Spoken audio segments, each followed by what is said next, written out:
camera opens on a quiet girl sitting alone at a corner table in McDonald's, her tray untouched, her eyes fixed on the melting ice of her drink. Suddenly, laughter echoes. 5 boys from Ridgewood High swagger in, tossing fries and shouting across the restaurant. Within seconds, the peaceful moment turns into chaos. A cup flies. The new girl flinches as ketchup splatters across her sweater. The crowd starts filming instead of helping.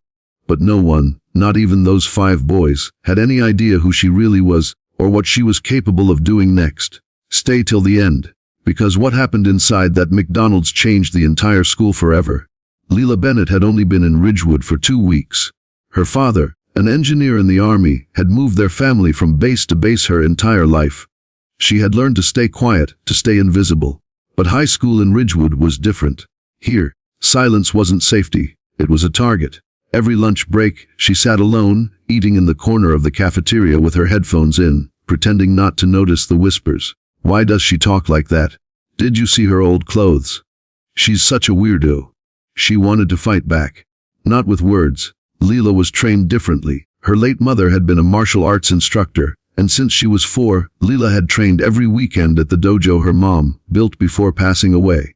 Every punch, every stance, every lesson was her mother's voice in her head. Power isn't about hurting people, Leela. It's about protecting them, even when no one protects you. That voice was the only thing that kept her from snapping when Tyler and his group of friends started targeting her. Tyler was the kind of boy who thought popularity made him untouchable. Star football player, rich family, thousands of followers. His gang, Chase, Derek, Josh and Ryan, followed him like shadows. It started small. Snide comments in the hallway, paper balls thrown at her back, a shove when teachers weren't looking. But every day, it grew worse. Leela stayed silent, thinking it would fade. It didn't. The breaking point came on a Friday afternoon. Leela had just finished her shift at McDonald's, where she worked part-time to help her dad. She sat down to eat a quick meal before heading home. The door slammed open. Tyler and his crew walked in, laughing loudly, wearing their Ridgewood football jackets like armor. When Tyler spotted her, a slow grin spread across his face. "Well, look who's here. The mystery freak from class." His words drew attention instantly. People started recording. Leela looked down, pretending not to hear, but Tyler wasn't going to let her ignore him. He grabbed her drink and poured it over her fries. "Oops, guess your dinner's ruined." The others laughed. Derek added, "Maybe she eats like this where she's from." Leela's hands trembled, but not from restraint. Mom's words echoed, "Never strike first, Leela. Strength is knowing when to walk away."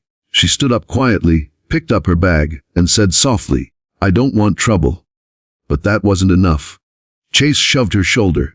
"You already got it." Tyler stepped closer, whispering just loud enough for everyone to hear, "Show us what you got, army brat." The moment he grabbed her wrist, something inside her shifted. The crowd gasped as Leela's eyes changed, not angry, but focused.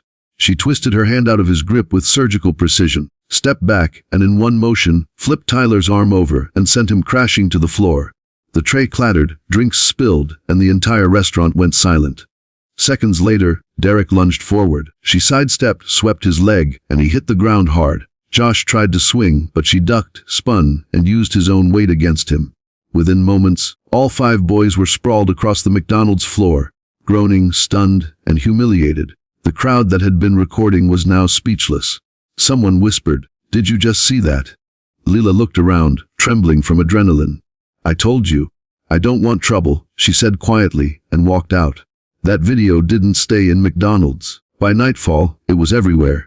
By Monday morning, Ridgewood High was on fire. The video had gone viral, hundreds of thousands of views overnight. "New girl takes down 5 bullies at McDonald's," was the headline on every student's phone. When Leela walked through the front gates, silence followed her. The same kids who mocked her now stared in awe. Some smiled nervously. Others whispered as she passed. Even the teachers seemed to know. Tyler and his gang didn't show up that day. Rumor had it they'd been suspended after someone reported the fight to the principal, and the video was undeniable evidence. But Leela wasn't proud. She hadn't wanted fame or revenge. All she wanted was peace. When she got to her locker, she found a folded note taped to it. In neat handwriting, it said, "Thank you for standing up. You gave me courage. Emily." She looked up and saw a small group of students watching her, not with judgment, but admiration. Kids who'd been bullied too. Kids who'd stayed quiet. For the first time since moving to Ridgewood, she felt seen. Later that week, Principal Harris called her into his office. "Lila," he said, "I saw the video. What you did was extraordinary. But more importantly, it's a wake-up call. We've ignored bullying far too long. I'd like you to help us start something new. A student defense and safety club. You don't have to say yes, but I think your voice could help others." Lila thought of her mom, her words, and the scared faces she saw every day at lunch. She nodded. "Yes, I'll do it." The following month, Ridgewood High launched its first Courage Club, led by Lila Bennett. Dozens of students joined, some to learn self-defense, others to find strength in community. Even Tyler showed up one afternoon after his suspension ended. He stood awkwardly at the door. "I came to say I'm sorry," he muttered. "I was stupid. You didn't deserve that."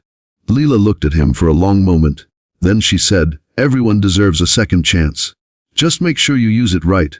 He nodded, grateful. From that day forward, things changed at Ridgewood High. The whispers turned into respect. The loneliness Lila carried faded into purpose. She wasn't just the new girl anymore. She was a symbol of strength, courage, and quiet resilience. The story of that day at McDonald's became legend, not because she fought back, but because she stood up. And in doing so, she gave an entire school the courage to do the same.